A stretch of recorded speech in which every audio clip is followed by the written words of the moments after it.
Well, hello, my lovely dishers. It is time to dish with Dee. It is Wednesday, and Wednesday seems to be the vlog day.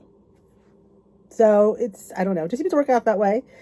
So I did a video a few years back. I don't think it was more than a year. Maybe it was probably over a year ago. It was one of my car vlogs, and I called it What Every Good Weight Watcher Should Know. I loved that video. So I will link that up in the iCards, but this is like a What Every Good Weight Watcher Should Know as well video, because these are the things that you guys ask me all the time. And I got asked in my group last night, these are the few things that you wanted me to talk about. And, well, every good Weight Watcher should know these. So let's remember, we're all different. These might not apply to you. These might apply to you. What every Weight Watcher should know is everybody's journey is different. It is. And in order to find out what your journey is about, it's a journey of self-discovery. You need to explore and try things and get out of your comfort zone for foods and just really broaden a lot, because you never just know what's going to hit. So that is always my first thing. And remember, this is just a generalization. Like I said, it doesn't always apply to everybody. Everybody's different. And that's what's so great about life. You know, if you can always find something that pertains to you. All right, what every good Weight Watcher should know, binges happen. They do. They do. Why do they happen? Well, in my personal opinion, again, this is my personal opinion, is I believe we restrain ourselves too much and we don't eat the amount of points that we should, or fit in these foods enough. Again, beginning of your journey, I totally understand when you don't want to, I can't have chocolate, it sets me off. I can't have cookies because they set me off. I can't have, but finding a way to fit in a manageable amount is helpful. Now, if you can't do the manageable amount, like, I can't just stop at that. But like, I like to buy individually bagged treats, chips, pretzels, even sometimes cookies, because I am not going to open another one, which is interesting because why wouldn't I? But I wouldn't. So those things really do help me and fit it in. And like I always, I think I sang a broken record, but why I eat these, because I don't desire a candy bar anymore, because these Built bars, these Bear Bell bars satisfy my need for chocolate and candy. So if you can find something, trial and error. I found those little mini Ghirardellis. Like, trial and error. Go around, scan things. You know, what are the points for this? What can I make that's low in points that really hits that note so I don't binge on cake? Because let me tell you something. From my experience, if you don't have it, it makes you want it more. It's like the forbidden fruit, I guess.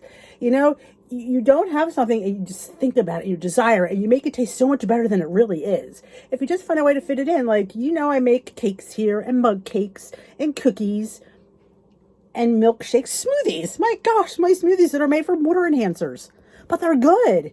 And it's just there's finding ways of tweaking things that hits the notes that you want. That's just, and you're still going to have the occasional binge. I don't think you'll binge quite as heavily and quite as often. But we all have that. I think everybody goes off the deep end once in a while. I don't think it's abnormal to have a binge. I don't. But I don't think you should be having them like 2 or 3 times a month. Once every 8 weeks isn't bad. And the more you fit the foods in that you're craving, the less likely you really are to binge. I don't binge as often as I used to, honestly. I do have the occasional binge. I'm not gonna lie, I do, because, but you just have to, it is a delicate balance in this. You really need to eat things that you like. Candy. You're never going to go through life and not have candy and cookies and cake, ice cream. It's like we just sit there and we're like, well, I'm on Weight Watchers, I can't have that. You can. You just have to find a way to fit it in. And maybe you can't have as much as you would like, but you know what?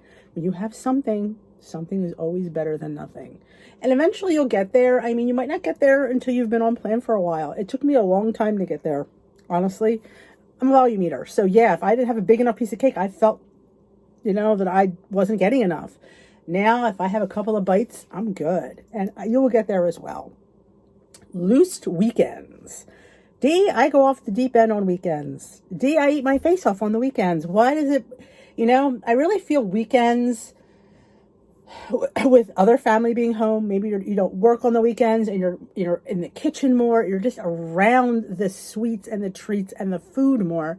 You tend to be a little bit looser on the weekends. Now, I was always loose on the weekends because my weigh-in day, which will tie into this as well, was Saturday. So binge on your weigh-in day.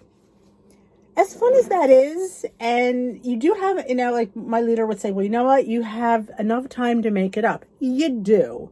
But if you fit in these foods, like I just said in the previous clip, you won't really need to binge because you're having them. Like what I would suggest, and my leader suggested to me, and I laughed at her. I will admit I laughed at her. She planned in her snacks, and it was something simple as a Weight Watcher bar. Something you would think to yourself, it's a Weight Watcher bar for crying out loud, but it's a chocolate Weight Watcher bar, and chocolate is her Achilles heel. So she would have a bar on Tuesdays and Thursdays. So she knew that on Tuesday she was going to have that treat on Thursday. So you didn't, you know what I'm saying? It doesn't become the forbidden fruit if you plan it in your week. So if there's things that you want, put them in your tracker early. Have them already in there. And don't not go without. Like if you like pizza from a pizzeria, I'm not a huge pizza person, but some people are, and they can only eat certain pizzas from certain places. Well, put that into your tracker. So you earn some weeklies, you earn some veggie points, and you have all those points to go in and eat that pizza. Put it in your tracker. There's a birthday coming up. Put in the points for the birthday cake. You could probably find a decent points in the app for a cake, a place to find that, and put it in because it's somebody's birthday. I don't know about you, but I'm having cake at somebody's. If I'm going to their birthday party, yes, I'm having cake.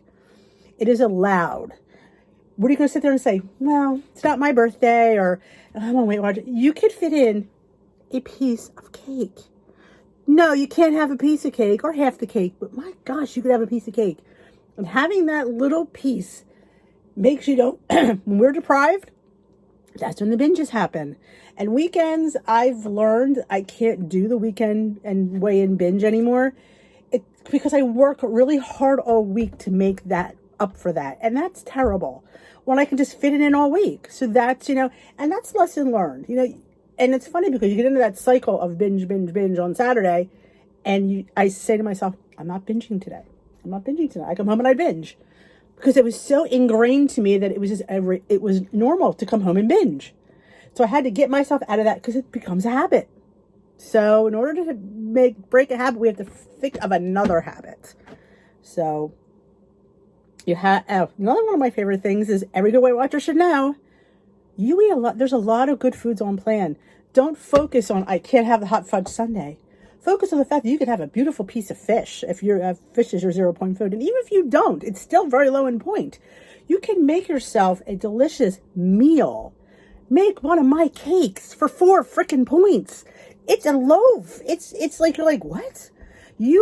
Don't think about, I can't eat that. But think about the foods that you can eat, and you can pretty much eat anything.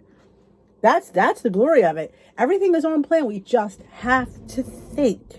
And a lot of you, I'm going to be honest, don't want to think. You want me to think for you. And I have no problem with that.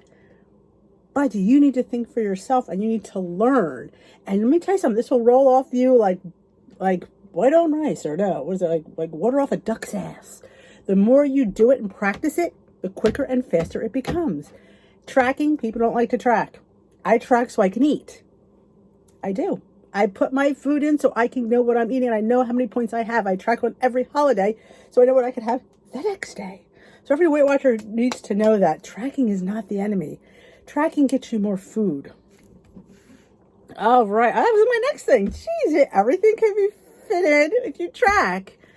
You can't track in your head. And I know that a lot of people like to track on paper. Then get yourself a piece of paper and track that way.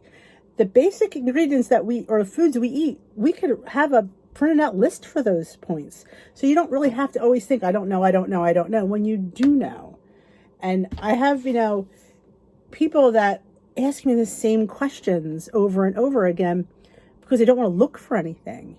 If you start looking for things and researching and putting your things in your recipe builder, you will become the best Weight Watcher. And you will, that is part of your journey. Part of learning is doing. We don't do things for our kids. At least I never did. Maybe you did. I don't know. But they don't learn unless they do it. So you will never learn or get better unless you do the work. I always think that it's kind of harsh to say. I'm trying to say it with kindness. I would love to do it for you. I would love to come and cook for every one of you and show you the foods that you could be eating. I do my what I eat in a day to show you the foods I'm eating. I'm doing these meal preps to show you how you can make a delicious. I made teriyaki chicken meatballs that were to die for. That's another thing. Foods like these that are out this day and age with all like Emily Bites and Skinny Taste and Drizzle Me Skinny and Pound Dropper. Those foods are phenomenal. I don't ever have a complaint here, ever, when I make something. It's good. Just because it's Weight Watchers or low doesn't mean it's not good. And you got to stop thinking that it's, And you know what? Don't tell them. I don't tell my people here. No, I don't. They scarfed down my fluff the other day. Sometimes it's perception. You know what I'm saying? Every good Weight Watcher should know it's not always about perception. You just make it, you put it on the table, it looks beautiful. They're going to eat it. And they're probably going to like it. So stop thinking that every good Weight Watchers food is horrible, because it's not. This is not the Weight Watchers of yesteryear. We have some, and with these 0 point foods, we can make an extremely low in point meal that's phenomenal. And remember, you're not on a diet. When you think like that, you close yourself off to the lifestyle that you're missing. We want to continue what we do. Every good Weight Watcher should know that what you do determines what you're going to do in the future. This doesn't stop. This journey does not stop. I didn't learn that till I hit my goal, and I realized it continues, because you can't go back. You can only go forward. Because if you go back, the weight's going to come back. Remember that. So you have to enjoy your food, and you have to be creative, and you have to learn so you can continue to make these things and create to eat this way. I eat a crap ton of food. I do. I don't sit here. I don't think I'm ever starving. I mean, if I don't eat, I get a little cranky, but on the whole, I just had a delicious lunch. I had my Dave's Killer bread with some smear of, my pesto hummus. That is phenomenal. The family's like, this is like incredible. So I'm saying, our food is not bad. No food is inherently bad, is my famous line, but our food is not bad. It's just lightened up, and that doesn't mean the flavor. I mean, the way the foods are now versus the way the foods were back in the old Weight Watcher days is totally different. Okay, I have my little list here. All right, I think I just said that. Make food for your family. They will eat it. Don't cook several meals, because if you get into that habit of doing that, well, he won't eat. They'll eat it. They'll eat it. And beef is not bad. Can we really say that out loud? I don't eat a lot of beef, only because it's expensive. But honestly, beef is not bad. A lean piece of beef is a little bit better for you than some turkey. Just saying. Beef gets a bad rap. It's not. There's nothing wrong. You should at least having one serving a week, if not more. But we eat beef. I wish I could eat more. In fact, I just ordered a beef box. I don't know if I'll get to unbox it. It hasn't arrived. It's supposed to come today, because the way the meat in the store is extremely expensive. So I thought, and my husband will buy better beef for the same price that I'm paying for other beef. So we'll see. I'm going to try a couple different boxes out. So we'll see how it goes. If you're going to spend the money, you might as well get the good stuff at this point. But remember, we are on a lifestyle. There's bumps in the road in a lifestyle. No lifestyle is perfect. It's not. That doesn't mean you quit. You don't. You just, I mean, is it hard? Sure it is. I'm not going to sit there and tell you it's easy. It's not. We have to work at it. Work. Every good Weight Watcher can do this. You just have to put the work in. And yeah, you may have days where you just don't give a crap. You know what? There are days like that. There are days I want to just jump ship. But you know what? You think about how far you've come, and you just, kind of sit back and take stock, and then breathe, and then realize, I can do this. I just have to be smart. And I know you're smart. I know you're smart because you watch me. That makes you really smart. And come to the lives. Come to the support. That is so incredibly important. I get people that come into lives feeling like crap, not happy with themselves, not happy with what they ate. They get picked up Their attitude changes. They feel better about themselves. And that's half of the problem. We feel so bad about ourselves. And society's made us feel this way. They've made us feel because we have a weight problem that we're nothing or less than what we are. You know what? Or you just eat too much. You need to stick yourself away from the table. How many times I've gotten that look? You have a side eye. You know what? We all eat for a variety of reasons. I don't think a lot of us, there are a few of us that eat for the joy of food, but a lot of us don't. A lot of us eat for the little girl inside us who's hurting still. And something has happened, and food, for whatever reason, is our comfort, and it's our safety, and our weight is our safety. But we want to shed that. And the only way to do that is to really be honest with yourself and to really take stock in your life. And it's your life and you need to save it. And sometimes your weight may kill you someday. That was told to me. Like, if you keep going like this, you're going to die. And when somebody tells you that, man, you say that it's just food. I need to get it in control. Doesn't mean I have to give it up. We need food. We need food to live. We have to find a way to live together in harmony. So that is, what every good Weight Watcher should know. And these are just a few of the things that were mentioned to me, and I thought I would put them together in a little vlog. So I hope you enjoyed it. There's always more. And, we'll see you again next Wednesday for the other, vlog part of this. Because Wednesday seems to be vlog day. So I thank you for watching. I do. And I thank you for all your support. I can't do what I do without you watching. So I am eternally grateful for this wonderful community and this fulfilling thing that I found in my life that really makes me feel like I'm fulfilled and maybe found something that I'm really meant to do. So I owe it all to you. Thank you. And we will dish another day, my lovelies. If you haven't already subscribed, there's a subscribe button. Hit it. Enjoy the Dish with D community. You want to be here. We're gonna do it, people, together. And that's how you do it. You do it with your team, support, encouragement, honesty. We'll do it. We'll find that little chubby girl inside you, and we'll get her off the stoop and bring her back in, and we will make her heal. We'll make her whole. And I feel you. So if you also have not joined my Facebook group, there's a link down below for Dish with D's group. Please join us there. You're always welcome. Have a great rest of your day. We will dish another day. I will talk to you soon.